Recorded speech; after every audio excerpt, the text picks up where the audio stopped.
A paz do Senhor, irmãos, tudo bem com vocês? Bom, nós estamos bem aqui e eu espero que vocês também estejam bem aí. Bom, para essa noite eu convido você a pegar a sua Bíblia e abrir no Salmos 146. Pegue sua Bíblia e abra então no Salmos 146. No Salmo 146, vai trazer uma mensagem linda, uma mensagem de esperança, uma mensagem edificante e vai falar do poder e da grandeza do nosso Deus. Se você está passando por um momento difícil, um momento de desespero, de tristeza, às vezes de incertezas, então eu quero que você leia comigo esses salmos e que o seu coração nessa noite se encha de alegria, e é a alegria do Senhor. Amém? Então vamos lá? Diz assim: Aleluia! Que todo o meu ser te louve, ó Senhor. A vida inteira eu louvarei o meu Deus, cantarei louvores a Ele enquanto eu viver. Não ponham a sua confiança em pessoas importantes, nem confiem em seres humanos, pois eles são mortais e não podem ajudar ninguém. Quando eles morrem, voltam para o pó da terra, e naquele dia todos os seus planos se acabam. Feliz aquele que recebe a ajuda do Deus de Jacó, aquele que põe a sua esperança no Senhor seu Deus. O Criador do céu, da terra e do mar e de tudo que neles existe. O Senhor sempre cumpre as suas promessas. Ele julga a favor dos que são explorados e dá comida aos que têm fome. O Senhor Deus põe em liberdade os que estão presos e faz com que os cegos vejam.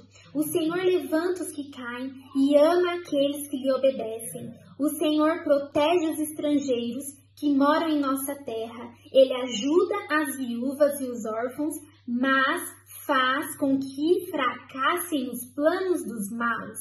O Senhor sempre será rei para sempre. Ó Jerusalém, o seu Deus reinará eternamente.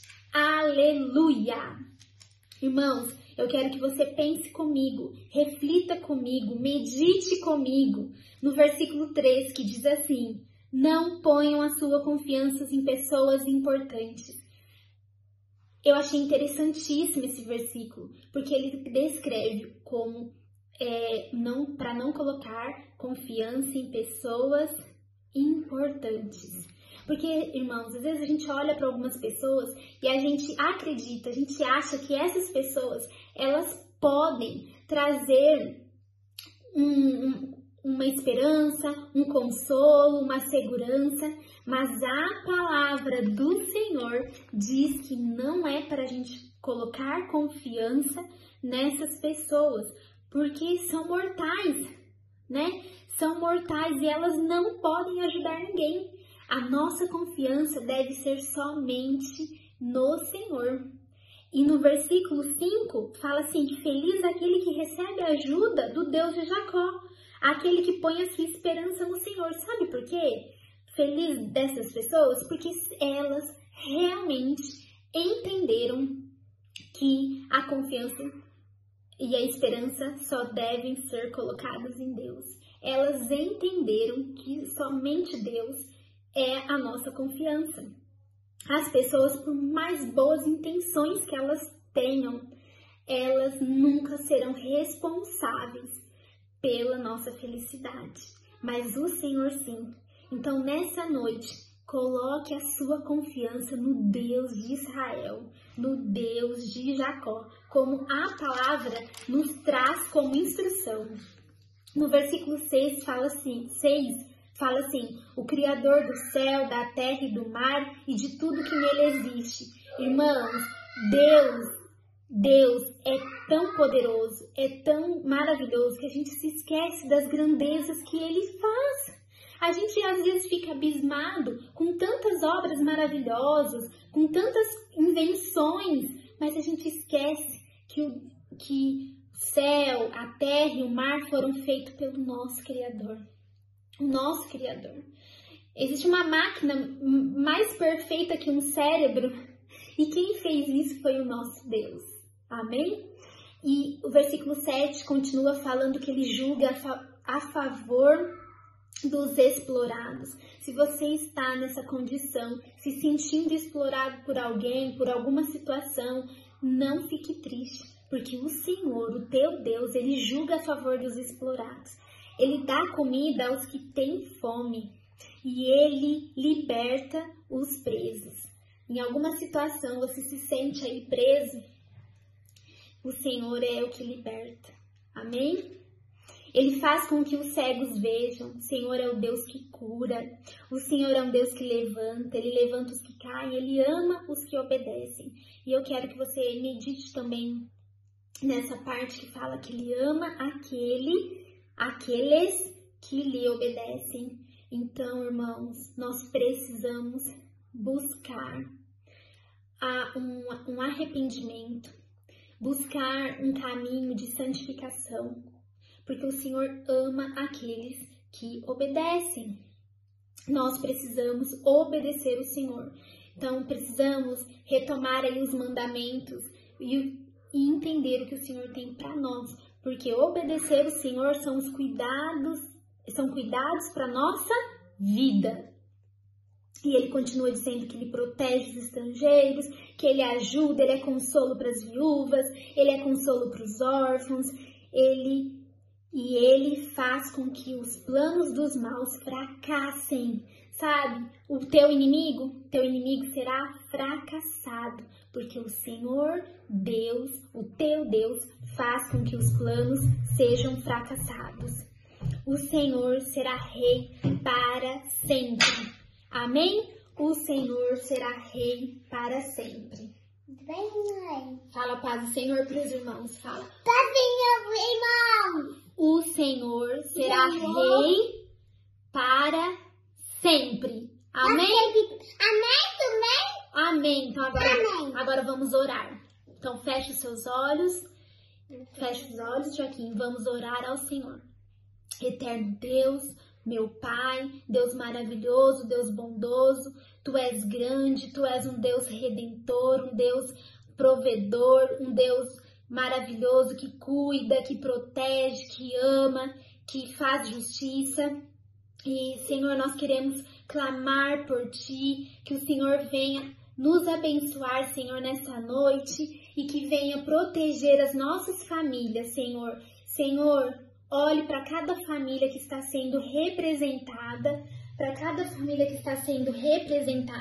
e cuide de cada um nesta noite, Senhor. Senhor, nos dê sabedoria, discernimento, direção. Senhor, coloque, Senhor, aqueles que estão sem rumo, coloquem eles no caminho de volta. Senhor, traga esperança, traga conforto, traga consolo, Senhor, para cada família nessa noite. Em nome de Jesus nós clamamos. Em nome de Jesus, amém. Que Deus abençoe você, a sua família e que você tenha uma semana abençoada em nome de Jesus. Amém.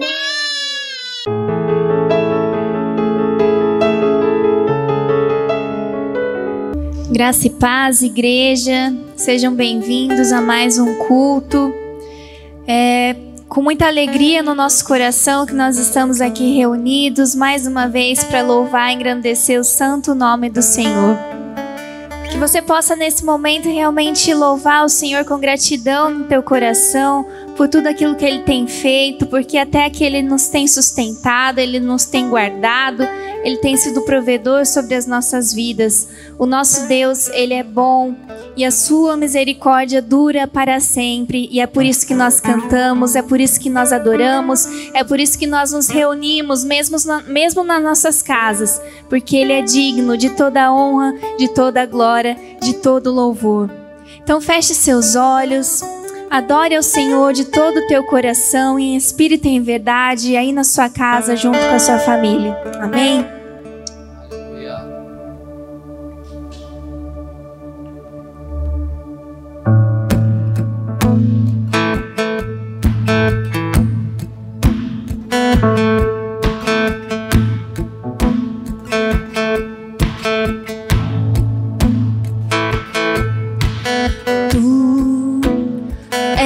Bem-vindo chegando aqui e em nosso coração toma a direção. Deus, fogo consumidor, sem impedimentos vem face a face, Senhor. Sopra em nós, Espírito, te queremos, Deus.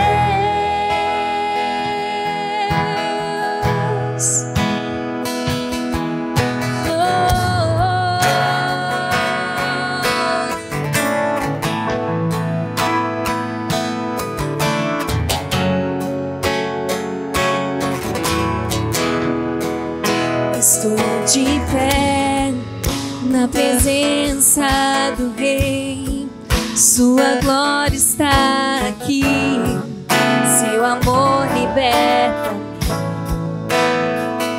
Estás aqui no trono de louvor, tua presença me curou, fascinado estou. Sopra em nós, Espírito, te queremos, Deus. Sopra em nós, Espírito, te queremos, Deus.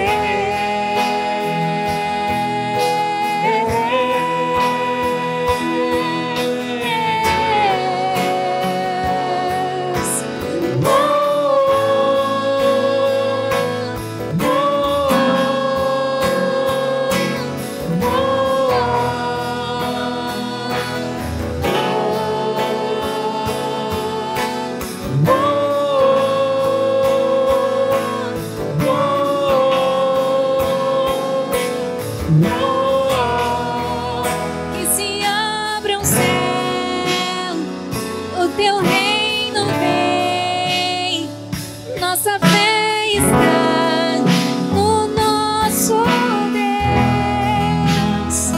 Que se abra os céus, o teu reino vem, nossa fé está no nosso Deus.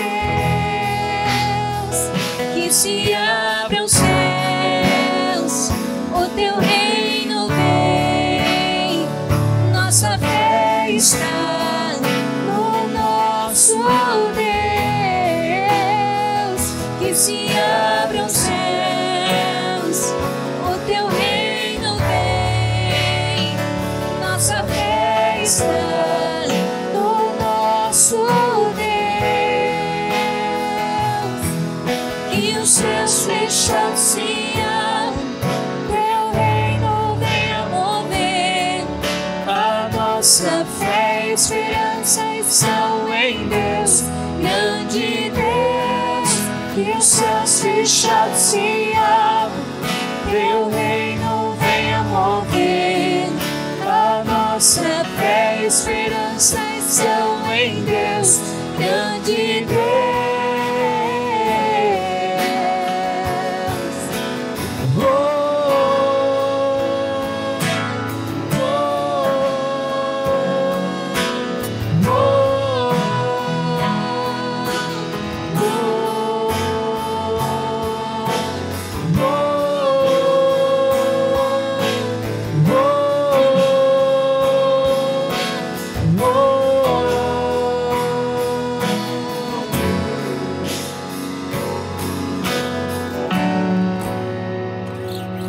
Aleluia, glórias a Deus.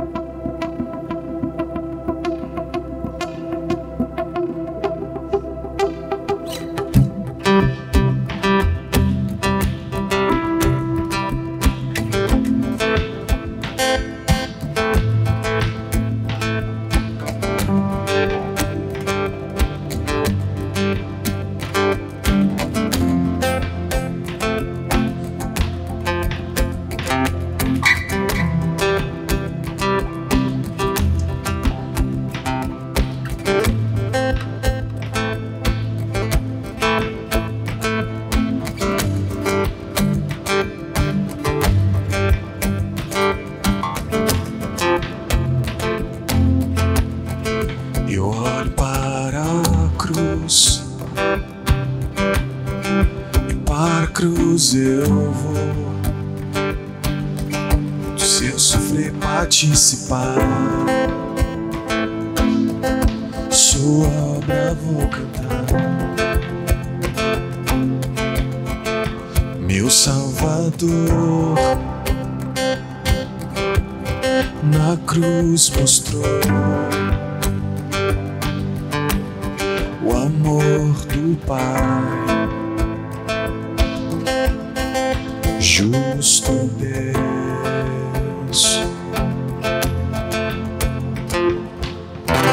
Pela cruz me chamou, gentilmente me atraiu e eu, sem palavras, me aproximo, quebrantado o seu amor.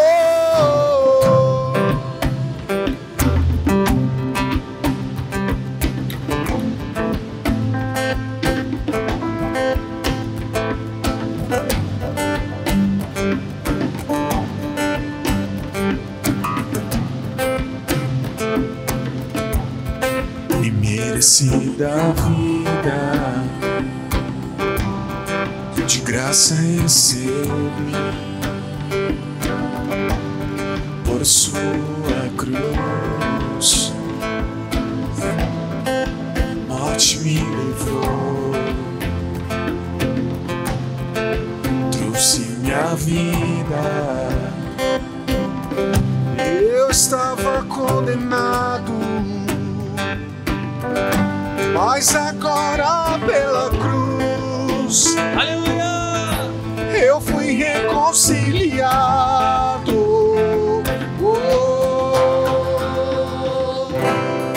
A cruz me chamou, gentilmente me atraiu e eu, sem palavras, me aproximo, quebrantado o seu amor. Pela cruz me chamou, gentilmente me atraiu e eu, sem palavras, me aproximo, quebrantado o seu amor. Impressionante é o seu amor.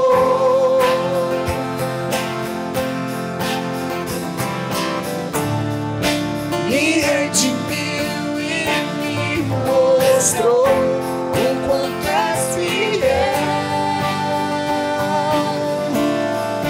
Impressionante é o seu amor.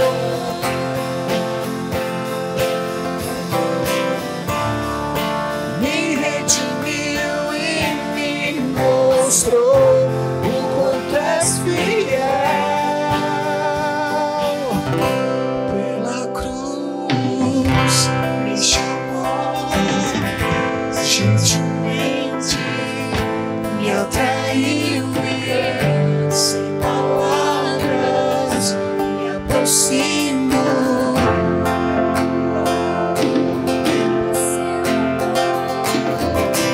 Pela cruz me chamou, gentilmente me atraiu e eu, sem palavras, me aproximo, quebrantado o seu amor.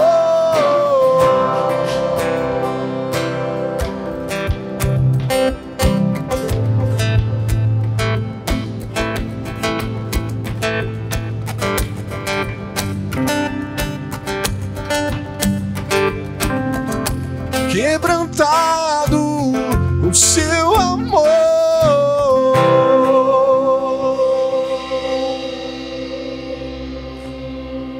Aleluia!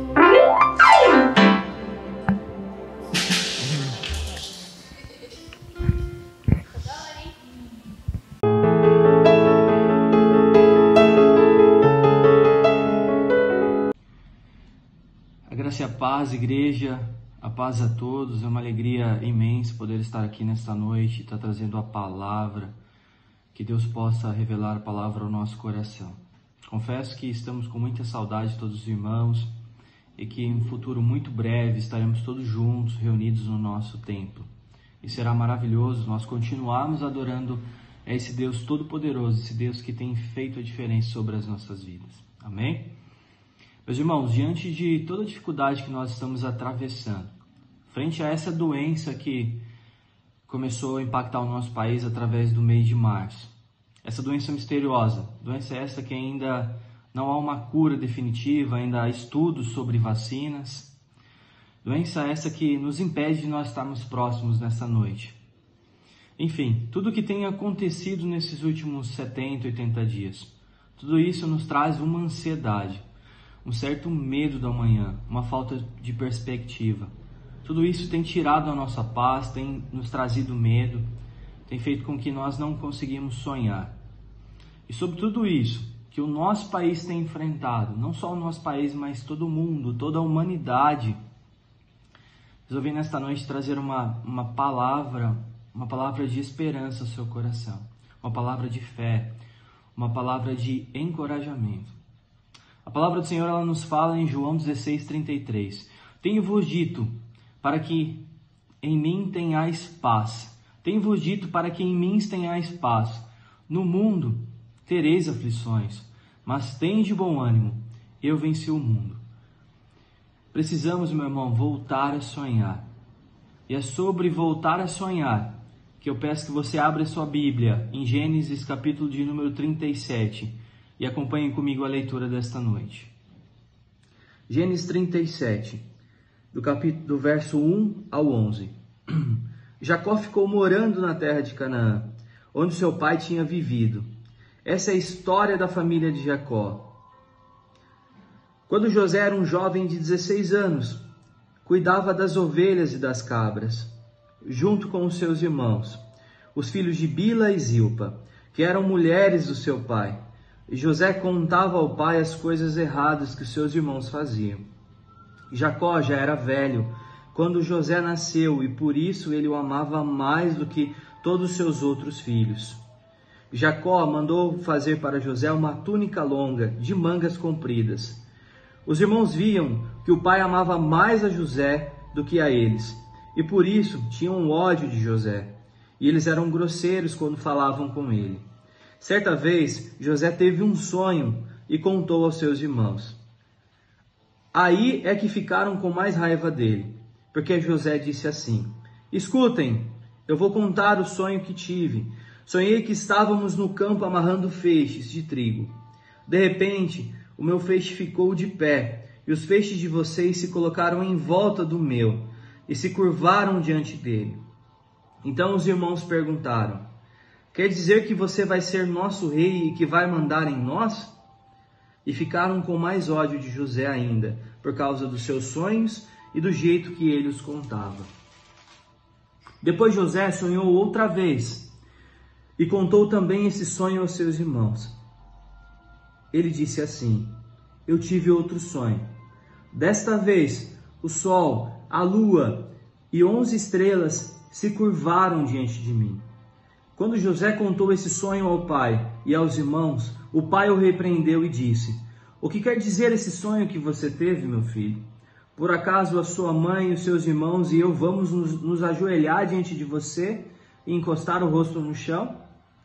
Os irmãos de José tinham inveja dele, mas o seu pai ficou pensando no caso.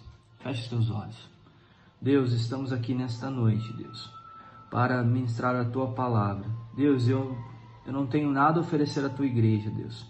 Mas o Senhor, Pai, com a tua imensa misericórdia, o Senhor pode, Senhor, revelar o teu sobrenatural. Deus, venha com o teu refrigério sobre essa nação, Senhor. Venha com o teu refrigério sobre a nossa mente, o nosso coração, Deus. E que através desta palavra, Deus, desse jovem, Deus, desse jovem que sonhou, desse jovem que passou por todas as dificuldades que aqui serão ministradas, Deus, ele rompeu em fé, Deus. E a vitória, Senhor, o que o Senhor tinha prometido para ele se cumpriu, Pai. E os planos do Senhor vão se cumprir sobre as nossas vidas. Eu creio nisso, Deus. Então abra o nosso entendimento, Pai, nesta noite, em nome de Jesus. Meus irmãos, essa é uma palavra de um jovem sonhador, um jovem íntegro, um jovem que confiou no que Deus tinha revelado para ele através de 2 sonhos. E despeito de todas as dificuldades que aqui serão mencionadas, ele se manteve firme. E eu acho que essa palavra vai de encontro com o que nós temos vivido hoje. Momentos de incertezas, momentos esses que não nos deixam sonhar. Mas eu convido você esta noite a voltar a sonhar os sonhos de Deus sobre a tua vida. Mas antes que nós começamos a falar um pouquinho sobre José, eu queria poder voltar um pouquinho da palavra e falar um pouquinho sobre a genealogia dele. Ali eu queria falar um pouquinho sobre o contexto familiar. Porque muitas vezes nós estamos inseridos num contexto familiar e utilizamos isso como uma ferramenta, até mesmo eu chamo de uma desculpa verdadeira, para que a gente não possa sonhar, para que a gente não possa acreditar, para que a gente não possa voltar a ter esperança. E você vai ver através do que será relatado aqui esta noite, que a vida de José não foi fácil, que o seu contexto familiar era totalmente prejudicado. Vamos voltar um pouquinho para analisar o pai de José, que é Jacó. Seu outro nome é Israel, que significa Deus que luta. Nome recebido depois de ele ter lutado com Deus e agarrado a Deus e até receber a sua bênção. Essa história está registrada em Gênesis, no capítulo 32, do verso 22 ao 32. Esse nome é um aprimoramento sobre o nome original de Jacó, porque Jacó significa usurpador ou trapaceiro. Gênesis 37, do 1 ao 3. Acompanhe comigo. Jacó ficou morando na terra de Canaã, onde seu pai tinha vivido. Esta é a história da família de Jacó. Quando José era um jovem de 16 anos, cuidava das ovelhas e das cabras, junto com seus irmãos, os filhos de Bila e Zilpa, que eram mulheres do seu pai. E José contava ao pai as coisas erradas que os seus irmãos faziam. Jacó, ele era um homem já idoso quando José nasceu. As escrituras declaram que José era o filho da velhice de Jacó. O nome original Jacó tem como significado usurpador. Nome apropriado, pois esta tinha sido a sua natureza desde jovem. Isso não nos surpreende que o engano fizesse parte do cotidiano desta família. Mas Jacó, ele não era apenas trapaceiro. Ele também se tornou um pai passivo com a educação e o trato com os filhos. Jacó teve 4 mulheres: Lia, Raquel, que era sua paixão, e 2 concubinas, Bila e Zilpa. Olha que balaio de gato essa família. Vamos voltar mais um pouquinho. Os avós de José eram Isaac e Rebeca. Isaac e Rebeca, eles tiveram 2 filhos gêmeos, Esaú e Jacó. O que nasceu primeiro foi Esaú, mas a mãe, Rebeca, tinha preferência pelo mais novo, que era Jacó. Eles chegaram juntos a planejar uma forma de poder enganar o pai, que já estava velho e já não enxergava bem. Rebeca, a mãe, ajudou Jacó a se passar por Esaú e ali ter roubado a sua primogenitura. Rebeca ajudou Jacó a comprar o direito de Esaú. O fato criou uma inimizade grande entre os gêmeos. Olha que contexto.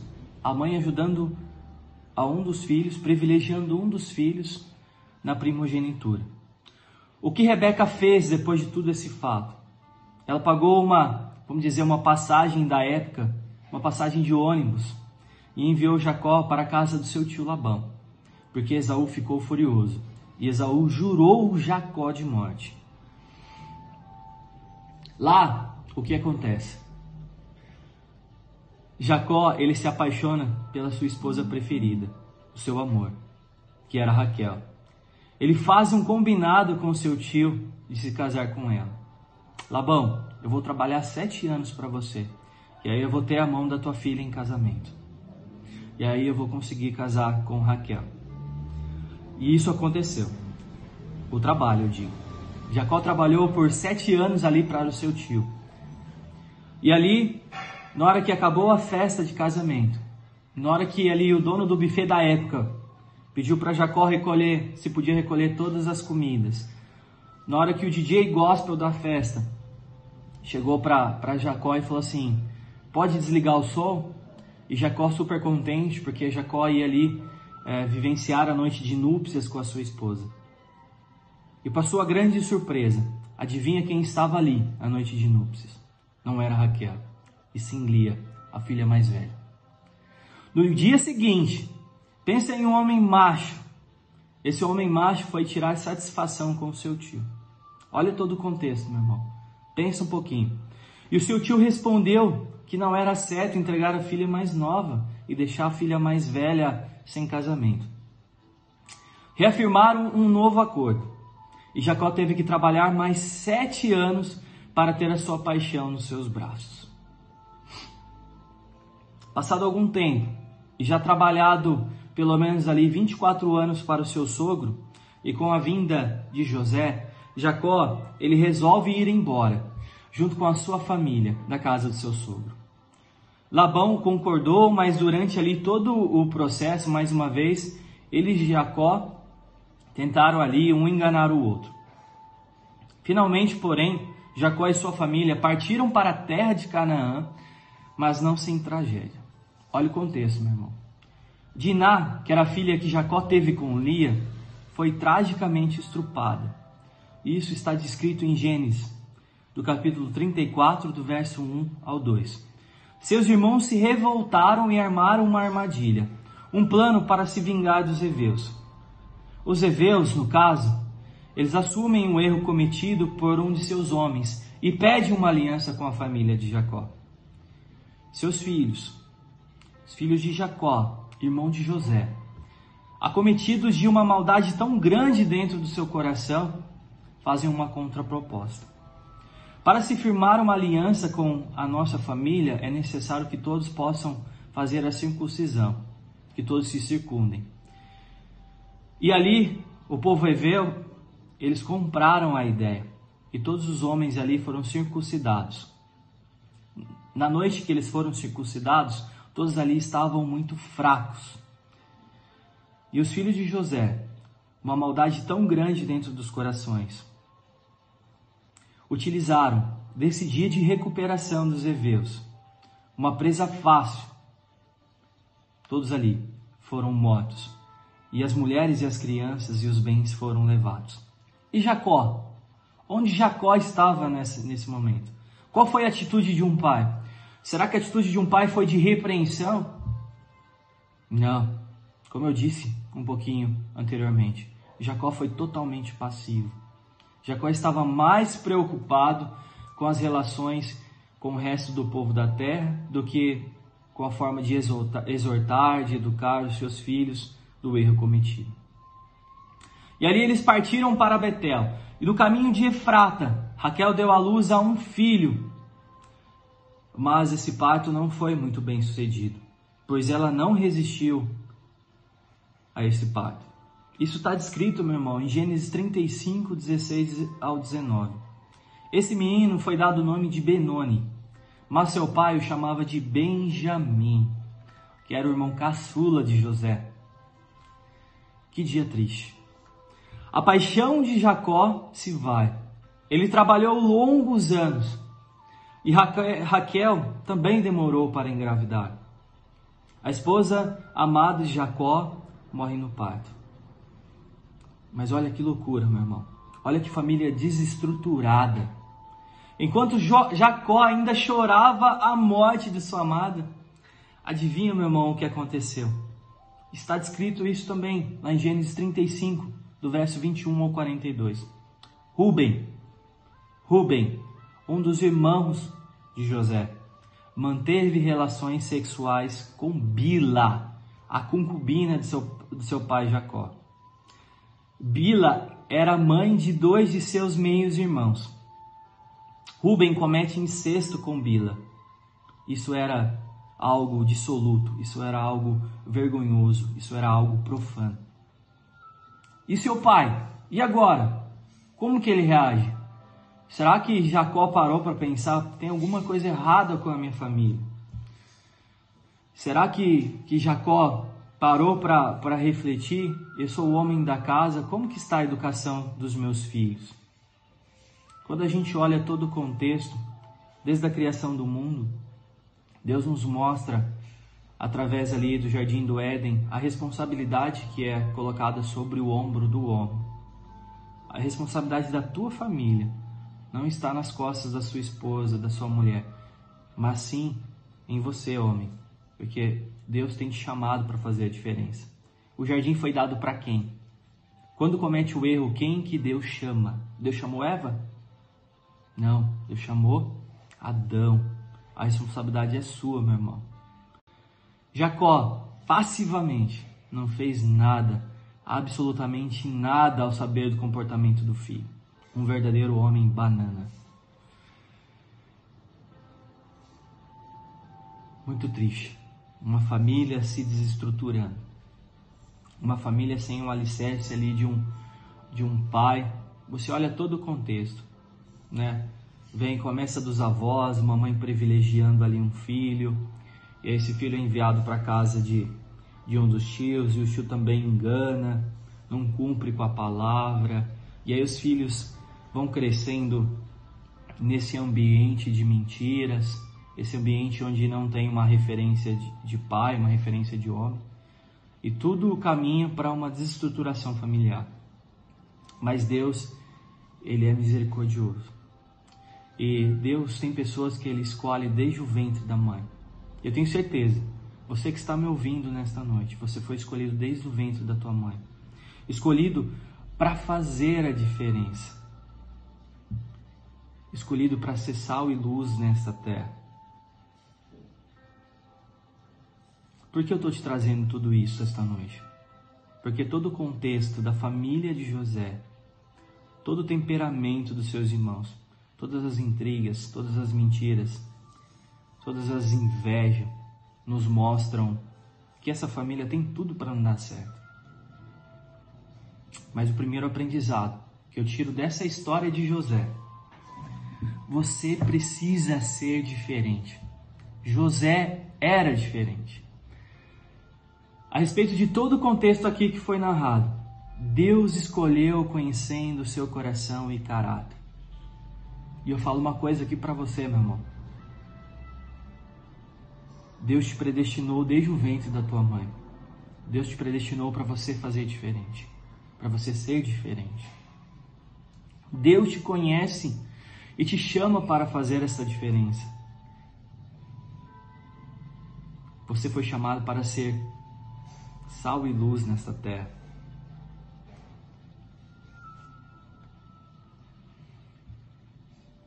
Ele te chamou, meu irmão. Olha aqui o que eu vou falar para você.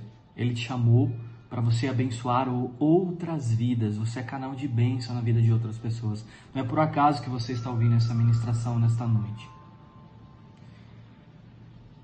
José, vamos voltar para a história. Depois que você conseguiu entender todo esse contexto. José, ele tem 2 sonhos. Abra comigo lá, Gênesis 37, do verso 7 ao 11.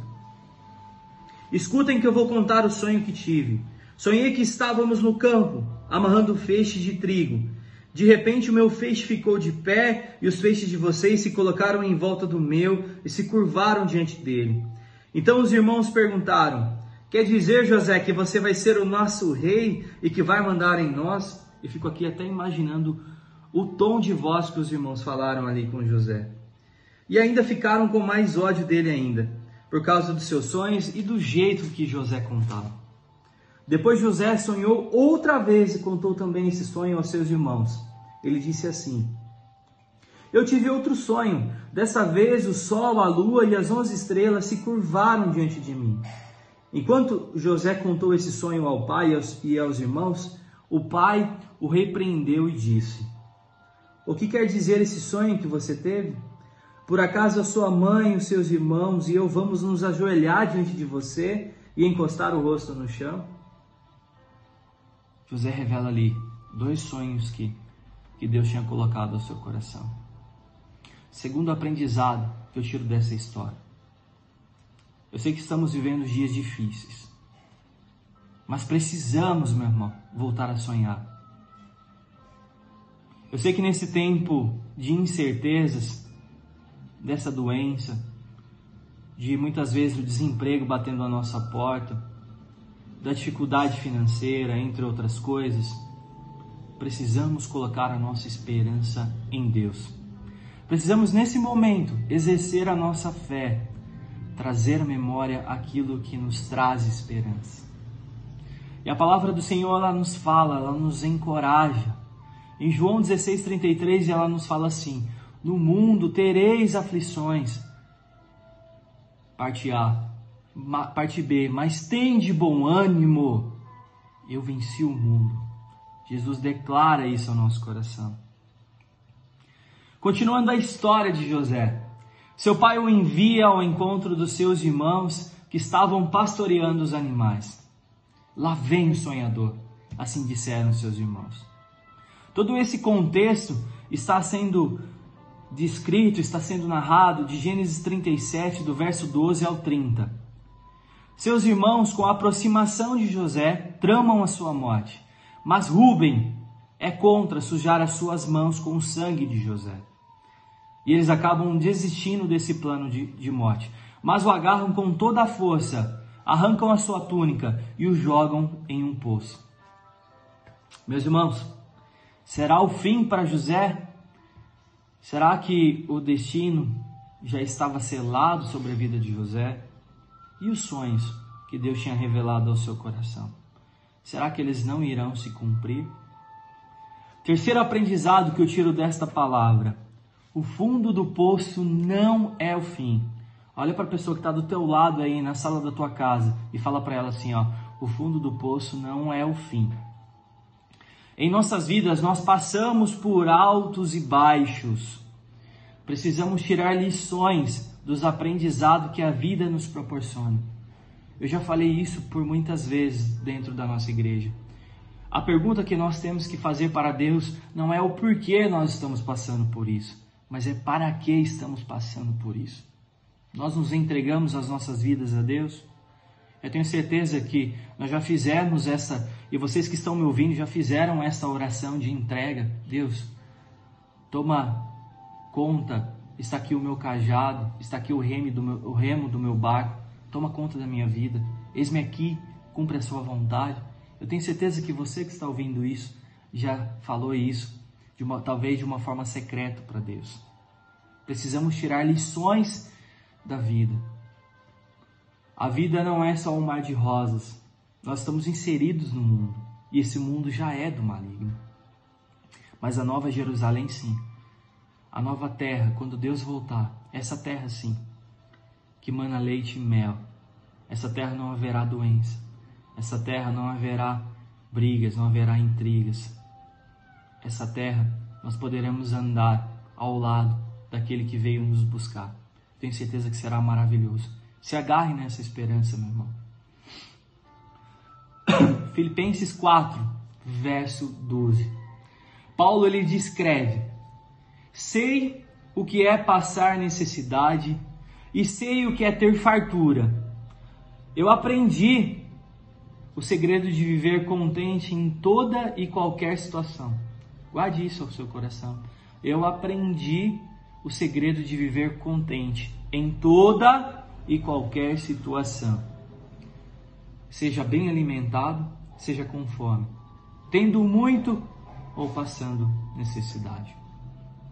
Mas enfim, continuando a história, porque tem mais coisas que vai ser revelado ao teu coração esta noite. José é retirado do poço e vendido para uma caravana de ismaelitas, que o revenderam para Potifar. José sendo visto como um objeto. José, entendendo o segredo de viver contente em toda e qualquer situação e colocando a sua esperança em Deus, e é isso que nós temos que fazer daqui para frente, ele fazia tudo com muita maestria ali na casa de Potifar. Tudo que ele fazia prosperava. Tudo que ele fazia ia muito bem. Tudo ia muito bem. Um outro momento da vida de José. Parecia que tudo estava guinando para algo positivo. Parecia que o momento de aflições ali, de lutas já tinham cessado. E agora José ia viver ali. Eu sei que é difícil porque ele não estaria próximo, perto da sua família, mas ele estava contente porque ele sabia que Deus ali estava para cumprir o projeto de vida utilizando a vida dele, revelando os sonhos ali que ele tinha descrito para a sua família. Eu fico imaginando esse jovem pensando assim, agora vai, agora minha vida vai dar uma guinada para cima, porque eu estou aqui na casa de Potifar, né? O meu patrão aqui, ele confia no meu trabalho, ele tem visto que tudo que eu tenho feito tem prosperado, e eu acho que é um outro momento de vida agora, né? Mas o que acontece? Lembra que eu falei a nossa vida de altos e baixos? E José era um homem muito bonito e simpático. E o que acontece? Ele chama a atenção da esposa de Potifar. Essa doida, ela criou um desejo incontrolável de se deitar com esse jovem. Mas José era íntegro. José era fiel a Deus e ao seu patrão. Não negociando a sua lealdade, não negociando a sua fé em Cristo Jesus, em Deus. A doida, se sentindo rejeitada num desses cercos ali, ela segura a capa de José e monta uma história com um contexto de cinema de que José teria tentado ali contra a sua honra. Do verso 20 de Gênesis ao 39, José vai para a cadeia injustamente. Tudo parecia ir bem, mas ali uma falsa acusação leva José, eu acredito que até pior do que aquele poço, porque aquele poço ainda ele poderia ver os seus irmãos ali no alto, porque seus irmãos estavam ali se alimentando. Agora José estava longe da sua família, sendo acusado injustamente, ter sido vendido como um objeto e ali estar na cadeia. Acho que o pior lugar para se estar uma pessoa que ali foi acusado de algo injusto, algo que ele não cometeu. Mas ele preferiu ser acusado injustamente do que depois ser acusado pelo pecado. Ele disse não para o pecado. Ele disse não para a esposa de Potifar. E ali ele foi jogado naquela cadeia. Tudo tinha azedado ali para José. Será? Pensa comigo. Contexto familiar desfavorável. Invejado pelos seus irmãos. Vendido como objeto. Caluniado, ferido a sua honra. Injustiçado e entregue à cadeia. Dá para pirar numa situação dessa, não dá? Meu irmão, não tinha azedado. Quando algo na sua vida tem azedado, coloque açúcar. Coloca fé. Tenha esperança. José fez desse lugar o melhor lugar. A confiança era tanta que o carcereiro entregava as chaves ao cuidado dos outros presos em sua mão. Sabe qual que é o quarto aprendizado? Faça do limão que talvez você tenha enfrentado na tua vida, desse limão que está azedo, faça dele uma limonada. Coloque açúcar. E açúcar eu posso contextualizar aqui um açúcar saudável, que é a fé. Um açúcar que não faz mal, que quanto mais fé você tiver empregando sobre a tua vida, eu tenho certeza que mais milagres você vai conseguir enxergar. Milagres esses que hoje eu tenho certeza que você tem vivenciado, mas talvez pela tua falta de fé, você não tem dado valor. Se você olhar para a pessoa que está do teu lado da tua casa e poder enxergar nela que Deus tem preservado ela dessa doença, que ela está com saúde aí do teu lado. Talvez vocês estão enfrentando uma barra que eu não consigo imaginar, mas ela está aí do teu lado. A tua família está junto com você. Então é momento de você se alegrar. É o momento de você começar a ver os milagres que estão acontecendo em volta de você. É o momento de você colocar mais açúcar. É o momento de você fazer esse aprendizado ali. Esse quarto aprendizado. Faça do limão uma limonada. Amém, meu irmão? Vamos continuar a história.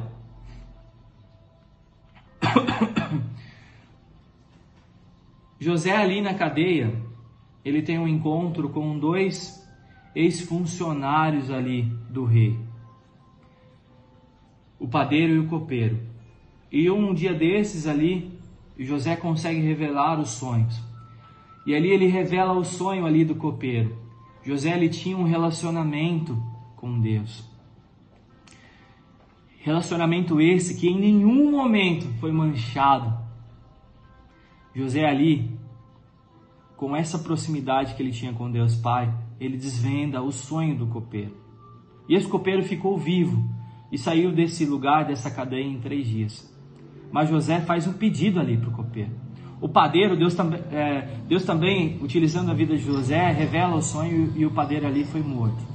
Mas o copeiro teve uma segunda oportunidade. Depois de 3 dias ele ali foi liberado da cadeia. E José olha bem para ele, eu fico imaginando assim, ó. José olhando no olho dele e fala assim: copeiro, não esquece de mim. Não esquece de mim que estou aqui na cadeia. Meu irmão, passaram apenas 2 anos. Coisa pouca para quem está dentro de uma cadeia que foi preso injustamente. Passaram apenas 24 meses. Passaram apenas 730 dias. E através de uma necessidade de desvendar 2 sonhos do rei do Egito, sonhos esses que nenhum dos videntes da época foi capaz de desvendar, o copeiro aí sim lembrou que existia um homem ali na cadeia, que era José, aquele que desvendou o seu sonho.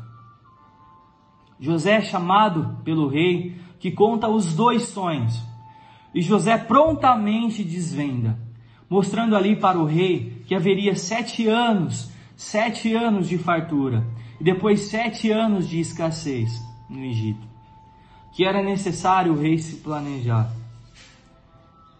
Gênesis, do 41 ao 37, do capítulo ainda 37, o conselho de José agradou ao rei, que o nomeou governador do Egito. Quinto aprendizado que eu tiro dessa história. Quinto aprendizado, meu irmão. Se mantenha fiel. O plano de Deus irá se cumprir na sua vida, pois você foi escolhido desde o ventre da sua mãe. No verso 38, o rei disse: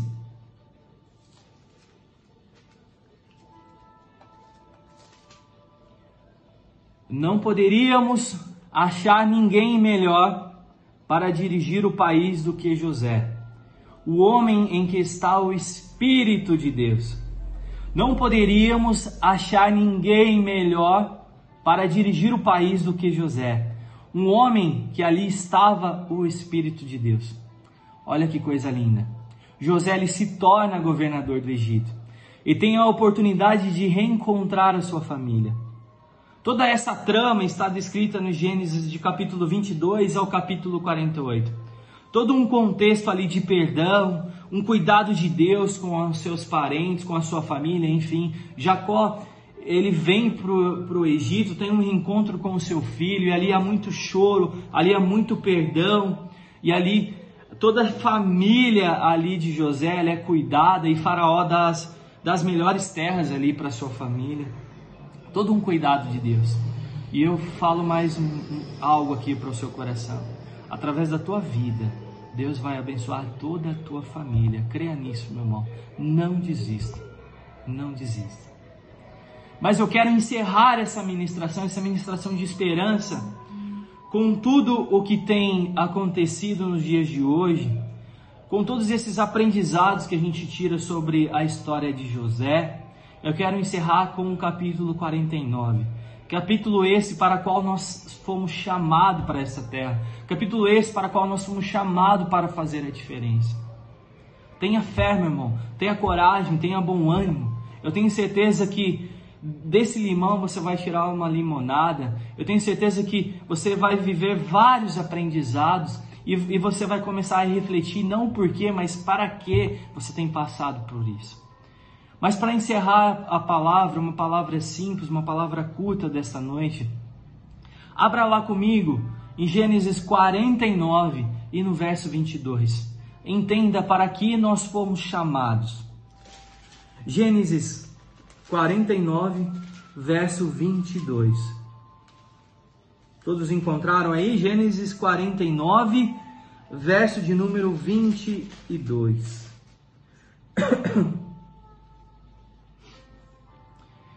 Jacó, pai de José, em seu leito de morte, ele discorre ali para todos os seus filhos. Todos os seus filhos estavam ali em volta dele. E olha o que ele fala de José. Olha que coisa linda. Gênesis 49, 22. Jacó, pai de José, em seu leito de morte, ele discorre ali para todos os seus filhos. Todos os seus filhos estavam ali em volta dele. E olha o que ele fala de José. Olha que coisa linda. Gênesis 49, 22. José é como um ramo frutífero junto à fonte. Seus ramos correm sobre o muro. José é como um ramo frutífero junto à fonte. Seus ramos correm sobre os muros. Ramo frutífero cresceu para dar frutos. Você cresceu para dar frutos saborosos, no tempo certo. As suas folhas, diante de toda dificuldade, diante de toda escassez, elas não murcham. Os seus frutos são saudáveis. Ramo frutífero. É para isso que Deus tem te chamado. Ramo frutífero junto à fonte. Esse ramo é regado pela fonte. Está ligado diretamente nesta fonte. É sustentado por esta fonte. E sabe quem é essa fonte, meu irmão? Essa fonte que te traz o refrigério, que te traz o renovo, que te alimenta. Essa fonte é Jesus. Somente ela para nos direcionar. Somente Ele para nos consolar. Meu irmão, tem a sua raiz alicerçada, ligada, regada diretamente com Ele. Somente Ele é a nossa fonte, o nosso refrigério. Ele é a nossa fonte de vida. Ele fez conosco uma aliança. O nosso Deus, o Deus da criação, fez ali várias alianças com o homem. Desde Adão, por Noé, Abraão, Moisés, Davi. E a aliança eterna que é Jesus. Ele é a nossa aliança eterna. Você é um ramo frutífero junto à fonte. Você assim está junto de Cristo Jesus. A despeito de toda e qualquer dificuldade, a despeito de toda e qualquer escassez, Ele tem cuidado de você, Ele tem te regado, Ele tem trazido sobre a tua vida o refrigério, Ele tem trazido a cada manhã um renovo. Confie, se entregue, cada vez mais busque essa proximidade com Cristo Jesus, porque Ele é a nossa aliança eterna. Seus ramos correm sobre os muros. José, você é um ramo frutífero, nasceu para dar frutos. Você está regado junto à fonte que é Cristo Jesus. Você que está me ouvindo esta noite, você é um ramo frutífero. Você está junto à fonte, você é regado junto de Jesus. Mas os seus ramos correm sobre os muros. Meu irmão, José venceu toda a barreira, todo o desequilíbrio do seu contexto familiar aqui narrado. E eu fiz questão de voltar desde o início ali da sua família para você ver que a vida de José, que toda a sua estrutura familiar não foi fácil, que a família ali tinha tudo para dar errado, mas quando você tem Cristo Jesus sobre a tua vida, tudo dá certo. A despeito de toda e qualquer dificuldade, Ele está ali para te direcionar, Ele está ali para te trazer a sabedoria dos céus, para que você possa enfrentar as suas dificuldades. Diante de todo aquele desequilíbrio, diante de toda a dificuldade narrada, José abençoou muitas vidas. Esse é o papel da igreja, meu irmão. Nós precisamos sair para fora. Os nossos ramos precisam romper as barreiras das paredes da nossa igreja. Os nossos ramos precisam alcançar novas almas. E é para isso que nós fomos chamados. Fomos chamados para fazer a diferença. A diferença não será feita somente dentro da nossa igreja. A diferença será feita lá fora. E nesses dias difíceis, nesses dias onde as pessoas não sabem para que lado ir, nesses dias onde as pessoas estão desacreditadas da vida, você pode fazer com que o seu ramo possa ultrapassar a barreira do muro da tua casa. Pensa aí no vizinho que está do lado da tua casa e faça a diferença na vida dele. Você é um ramo frutífero para dar frutos. Você está regado junto à fonte e seus ramos devem sair sobre os muros. Você é um rio de água viva, não uma lagoa, porque a lagoa apodrece e dá dengue. O crente parado fica um crente dengoso. Não, você foi feito para fazer a diferença. Faça com que os seus ramos correm sobre os muros, meu irmão. Faça isso, faça isso. E é nessa aliança, meu irmão, e é nessa fonte, porque Deus nos prometeu isso. Ele reunido ali dos seus discípulos, ele faz uma aliança conosco.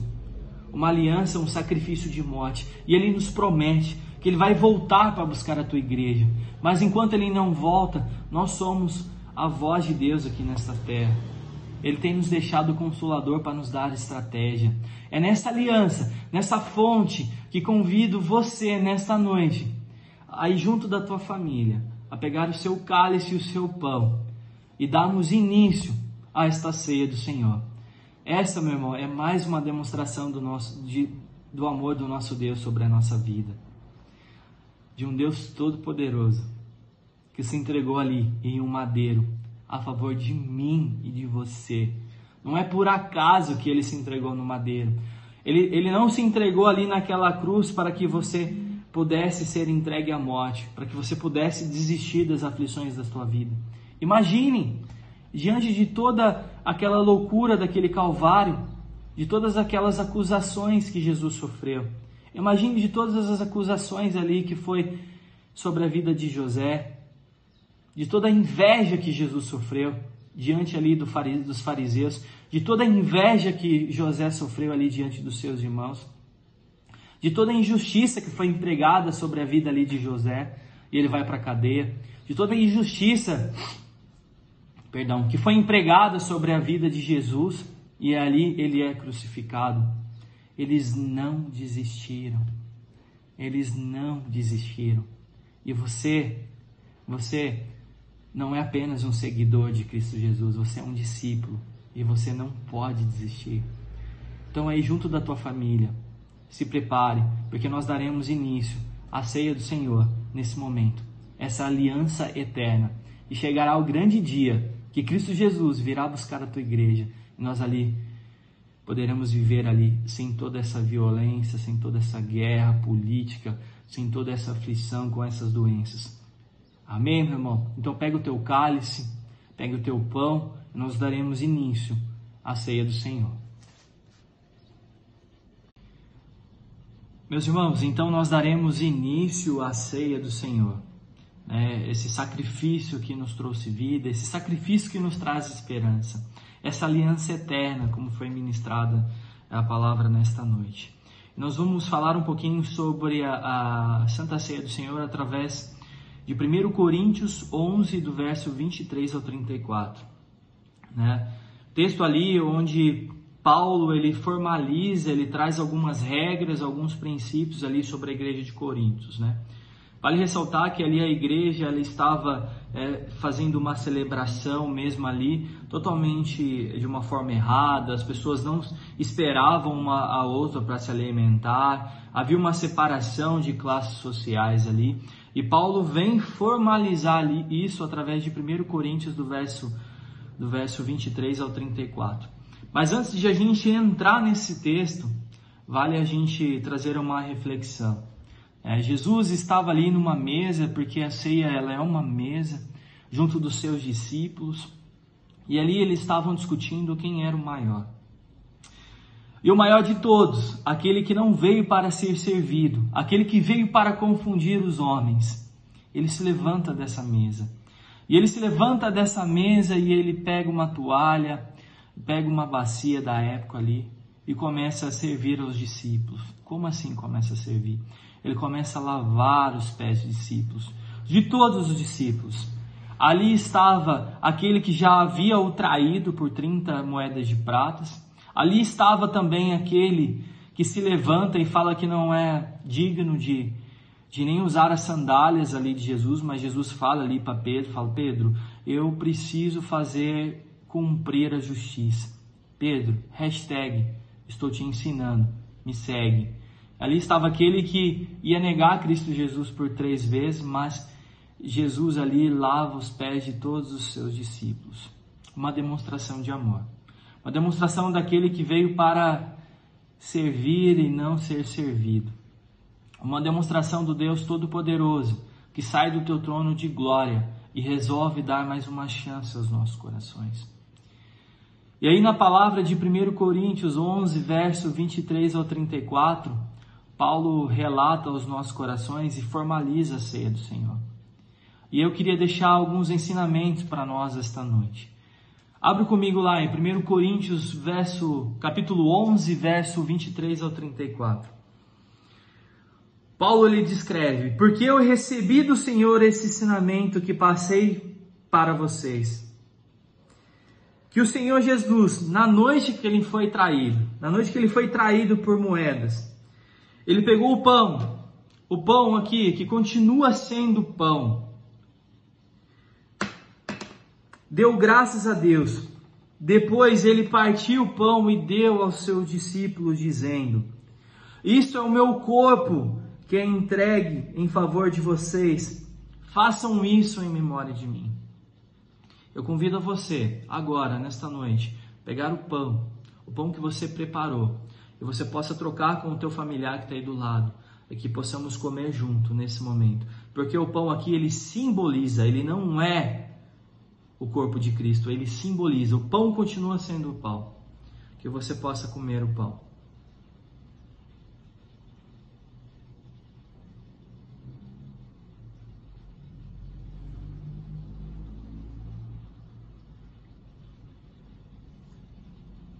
Amém.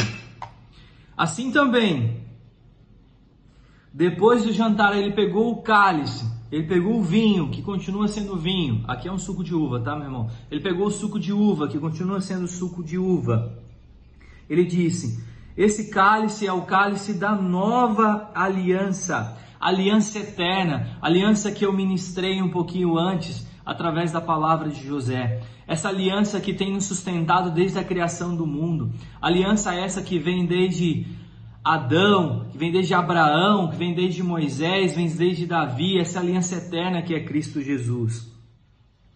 Aliança que é garantida pelo meu sangue.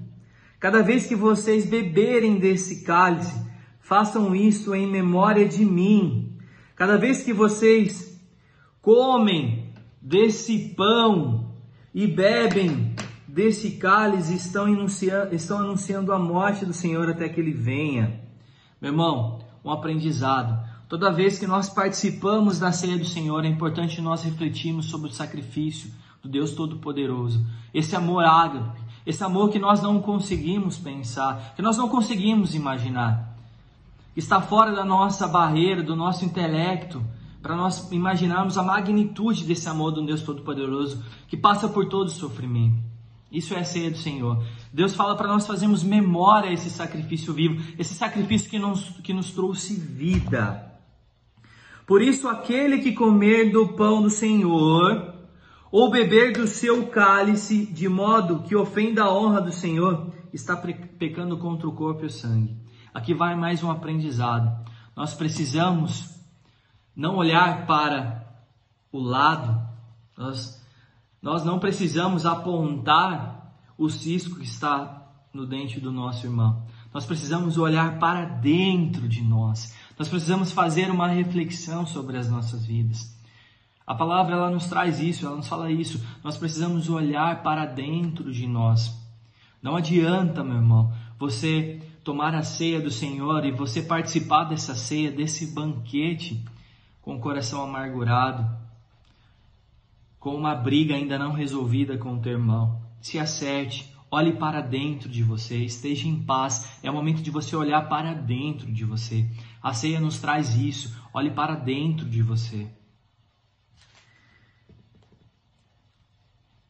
Portanto, que cada um examine a sua consciência. Preste atenção, cada um. Eu não estou examinando a consciência do meu irmão do lado, não. Eu estou examinando a minha consciência. Porque cada um examine a sua consciência. Então coma do pão e beba do cálice. Pois a pessoa que comer do pão ou beber do cálice, sem conhecer que se trata do corpo do Senhor, estará sendo julgado. E ao comer e beber para o seu próprio castigo. É por isso que muitos de vocês estão doentes e fracos, e alguns já morreram. Se examinássemos primeiro a nossa consciência, o nosso coração, nós não seríamos julgados pelo Senhor. Mas somos julgados e castigados pelo Senhor, para não sermos condenados juntos com o mundo. Portanto, meus irmãos, quando vocês se reunirem para a ceia, como nós estamos fazendo aqui esta noite, esperem uns para os outros. Meu irmão, esse é o pão, continua sendo o pão, que simboliza o corpo de Cristo, corpo entregue naquele madeiro, corpo que nos trouxe vida, o pão da vida, ele nos trouxe vida. Está aqui o cálice da nova aliança, a aliança eterna que foi ministrada esta noite sobre os nossos corações. E a palavra ela fala assim: esse cálice é o cálice da nova aliança, feita por Deus com o seu povo, aliança que é garantida pelo meu sangue. Cada vez que vocês beberem desse cálice, façam isso em memória de mim. Então, é através desse cálice, que simboliza o sangue de Cristo, nós vamos fazer memória do seu nome.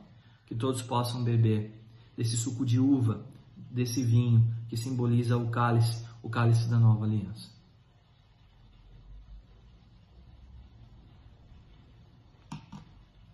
Amém, meu irmão. Feche os teus olhos. Deus, estamos aqui esta noite, Deus, para refletir, Deus. Refletir em tudo que o Senhor tem feito sobre as nossas vidas, Deus. O maior milagre já aconteceu, que é do Senhor nos trazer vida. Deus, estávamos condenados pelo pecado, mas o castigo que estava sobre o Senhor, Ele nos trouxe paz, Senhor. E hoje nós somos livres do pecado. Deus, obrigado pelo teu sacrifício. Obrigado, Senhor, pela sua entrega, Senhor. Para a sua entrega essa que nos trouxe vida, Deus. Obrigado, Deus. Esta noite, a tua igreja, a igreja do Senhor, faz memória, Deus. Faz memória, Senhor, meu Pai, do teu sacrifício. Esse pão que simboliza o teu corpo, esse cálice que simboliza o teu sangue, esse cálice da nova e eterna aliança, Deus. Nós fazemos memória, Deus. Fazemos memória da tua morte, Deus. Mas não só da tua morte, mas sim da vida, Senhor. Porque Paulo ele descreve aqui, Senhor, deem graças. Então é momento de nós também nos alegrarmos, Senhor. Nos alegrarmos porque o Senhor nos trouxe vida, Deus. É o momento de nós também assumirmos a nossa responsabilidade. Deus, como foi ministrado aqui esta noite, nós precisamos ser diferentes. Nós precisamos voltar a sonhar. Nós precisamos entender, Senhor, que o fundo do poço não é o fim. Precisamos entender e perguntar para o Senhor, para que estamos passando por isso e não por quê, Senhor. Precisamos nos manter fiel. Precisamos honrar, Senhor, esse sacrifício vivo nessa cruz, Deus. Muito obrigado. Precisamos ser, Senhor, ramo frutífero. Precisamos dar frutos, Senhor.